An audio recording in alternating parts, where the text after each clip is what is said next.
Welcome back sa aking channel. To po ang swerte at kaalaman. At ito na nga no, may ginawa dito na kung halimbawang may kasalanan sa iyo yung tao tapos gusto mong makaganti. Ito daw yung gagawin, no? Pero para sa akin ay hindi ito tatalab kung ang tao na nagagantihan mo ay masyadong makapangyarihan. Siguro tingin ko dito kung meron kang Latin na panlaban sa kanya, dapat dasalan mo muna ng tatlong mas makapangyarihang dasal, no? Yung Ama Namin, sumasampalataya, o di kaya luwalhati, at saka Aba Ginoong Maria, no? Bago ka magdasal ng ganitong mga Latin words, no? Kung lalaki ka, 49 days. Kung babae ka, 48 days. Araw-araw yun. Walang patid. No? Walang patid. Umpisa mo ng Biyernes. No? Bahala ka sa oras nun.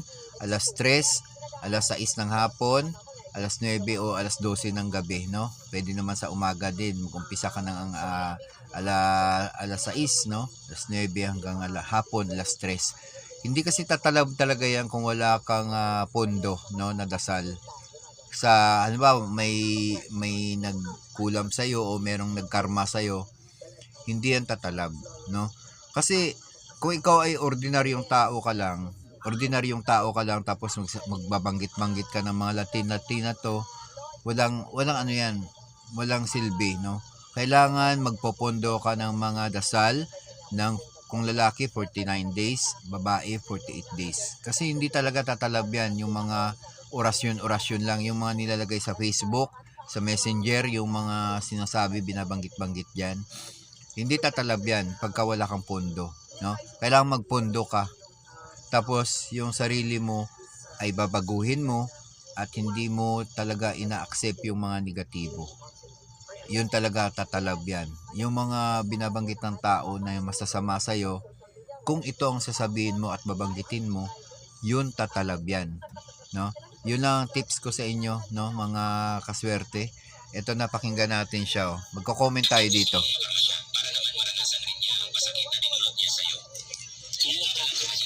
Picture, picture daw. Ito, Utkarma Super I. Yes.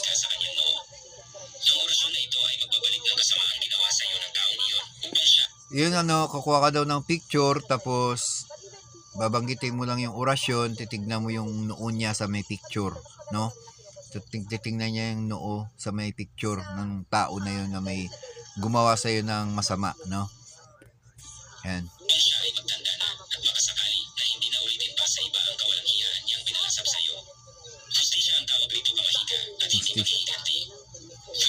Hustisya.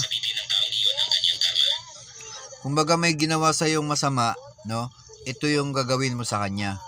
Kasi ikaw may kaalaman ka sa mga ganitong orasyon, no? Pero yun na nga, no? Ang paghihiganti, ang sabi kasi yung kumbaga hostisya, sinasabi niya, gusto mo lang yung parang paghihiganti na rin yun, di ba? Ang hostisya, justice. Gusto mong gumanti, justice. Kumbaga gusto mong supilin, gusto mong maraming meaning nun eh, ang hostisya. Gusto mong makakuha ng sapat na kasagutan ng hostisya, justice.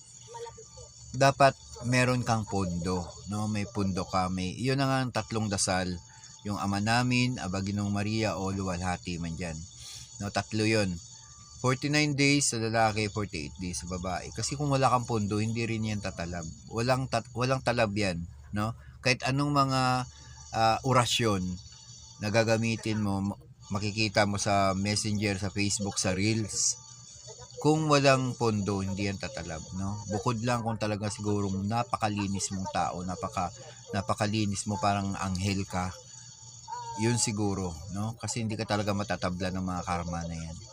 Pero kung ikaw ay makasalanan din, kailangan baguhin mo 'yun, no? Baguhin mo yung ano mo, sarili mo, no? Huwag kang mag-a-accept ng mga negatibo, happy ka lang. Huwag mong pansinin yung mga negatibo. Kahit ikaw lang mag-isa sa mundo, kung ikaw naman ay talagang walang ginawa na masama sa kapwa, no? yun ay pwede mong baguhin lahat. No, magdasal ka ng tatlo na yun, napaka makapangyarihang dasal yan. Ama namin lalo. Ama namin, Aba Ginoong Maria, at saka yung luwalhati sa Ama, no? Napaka makapangyarihang dasal yan. Bago mo sambitin itong sinasabi niyang Latin, no? Para may protection ka. May protection ka sa sarili mo. Kasi ano yan yung mga justice o di kaya sinasabi nito na ganyang gagawin mo, may balik yan, may balik sa iyo yan. Kailangan meron kang pangontra, meron kang pondo sa katawan, may dasal ka, no? Yan na yung pinakapagkain mo sa sarili mo na pag once na pumasok sa iyo yung karma na nag-wish ka sa tao na yon, meron kang pangontra sa katawan mo. Hindi yung dahil tatanggap ka lang ng mga Latin tapos babanggitin mo, baka hindi mo pa alam yan. Pag hindi kinaya ng katawan mo yung mga Latin na yan, baka bigla kang bumagsak at biglang bumalik sa'yo, bumirang, no? Bumirang sa'yo ang mga sinabi mo na yun sa tao, no? Kung mas maganda, kung hindi mo kaya at wag mo nang gawin, no? Hayaan mo na siya. Kung halimbawa may ginawa sa'yo, gusto mong karmahin yung tao na yun, gusto mo ng hustisya, pabayaan mo yan, may ibang taong gaganap niyan, no? Para sa kanya. Katulad sa akin, no? May mga taong naiinggit, may mga taong sinisira ka, may mga taong may mga binabanggit, may sumisigaw pa nga na ganito. Huwag mong pansinin 'yan. Huwag mong papansinin 'yan kasi balang araw meron talagang gaganti para sa iyo. O, 'di ba? Kasi ako hindi ako gumaganti. May gumawa sa kanya, no? Nakulong pa, 'di ba? Nakulong pa. Kasi yung ikaw, kung ayaw mong gumanti sa tao na 'yan, meron talaga at ang Diyos ay marunong talagang gumawa ng para sa kanya, no? Kita mo yung tao na yun, nakulong siya.